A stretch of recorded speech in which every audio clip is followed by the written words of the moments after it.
It's not surprising that as an internet iconoclast, I've been anointed as the Antichrist of Silicon Valley. The internet is viewed with such innate religiosity inside Silicon Valley that anyone who dares question its economic, cultural, or moral value is inevitably labeled an apostate.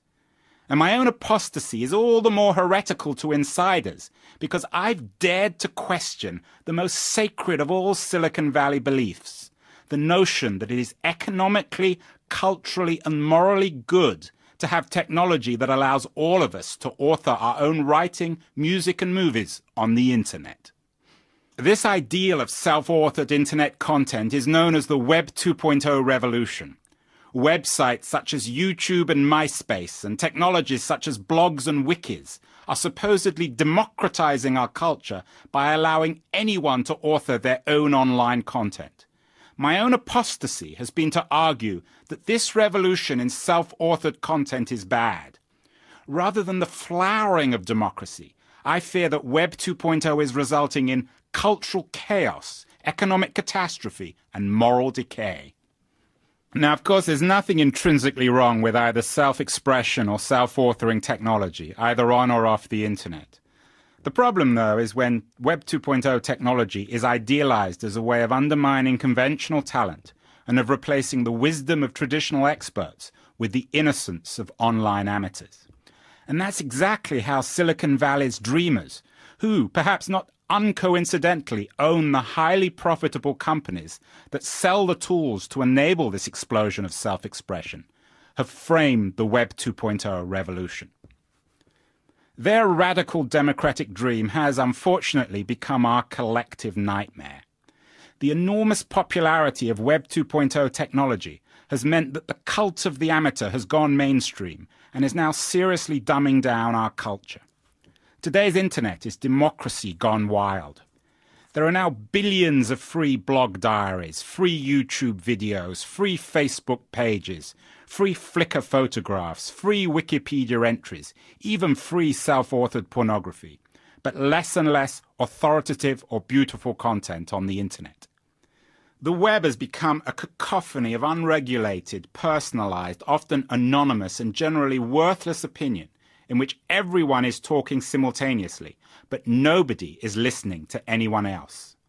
Rather than a democratic utopia of creative amateurs, this self-broadcasting internet revolution is actually leading to mass ignorance and to a pervasive culture of digital narcissism. The good news is that you can do it yourself. Hi, I'm Francis, the host of this show, Cooking with the Dog. This is my YouTube secrets. There's a lot of videos out there on YouTube. Not sure why we do some of the things we do, but we do them. I love you. I love you.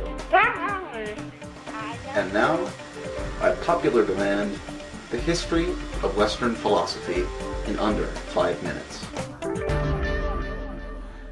As both a cause and an effect of the rise of this radically democratic Web 2.0 revolution, our traditional meritocracy of proven experts is in crisis. Newspapers are laying off more and more skilled journalists. Music labels are shutting down entirely. Traditional knowledge workers, book publishers, and even librarians are all scrambling to survive in a fast-changing economy. It's the perfect storm for accredited media professionals who have acquired their skills through education, hard work, and self-discipline, but who are now being marginalized by the internet's cult of the amateur. The biggest financial problem is that the supposedly new media economy of blogs and YouTube videos isn't making the content creators much money. That's because today's digital technology has made almost all content free, thereby undermining media's historically successful business model of selling content to consumers. The music industry, for example, has been decimated by an online plague of kleptomania. But it's not just the internet thieves who are killing our culture. Even the best blogs, like the Huffington Post, give their content away for free and don't pay their contributors. The greatest losers, then, in this great cultural transformation are the traditional creative class, professional musicians, journalists, filmmakers, photographers, and animators, who are now struggling to monetize their talent in an advertising-saturated economy where all the serious cash is being channeled to technology providers like Google, YouTube, and MySpace. Knowledge and truth are both being turned upside down by today's internet.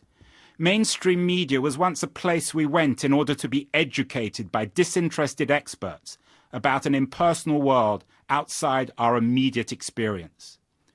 But today's internet has become an extension of that familiar personal realm where we go to broadcast ourselves to friends instead of learning from strangers. Rather than Marshall McLuhan's dream of a global electronic village, the web is fragmenting society into a billion intimate hamlets, dragging it back into a discordant pre-Enlightenment dark age, where all truth is personal and all knowledge local. So what to do and who to trust? I'm no Luddite, and I accept that we can't rewind back to a pre-digital age. But I'm also opposed to a mindless determinism that treats all technological progress as inevitable and thus good. Human beings create technology, and it lies with us to take responsibility for the consequences of the Web 2.0 revolution. Digital utopians have crowned the citizen journalist as their beret hero of the insurrection, the Trotsky 2.0 of this brave new digital world. But rather than the self-broadcaster, my hero of the internet age is the citizen who acknowledges his ignorance about things, who keeps her mouth shut, who uses media to learn about and enjoy the world from others better informed and more talented than themselves. If such apostasy makes me the Antichrist of Silicon Valley, then so be it. Somebody needs to tell the truth about today's interactive internet. Somebody needs to explain the corrosive economic, cultural, and moral consequences of a Web 2.0 world in which beauty, talent, and knowledge are all being amateurized by the online mob.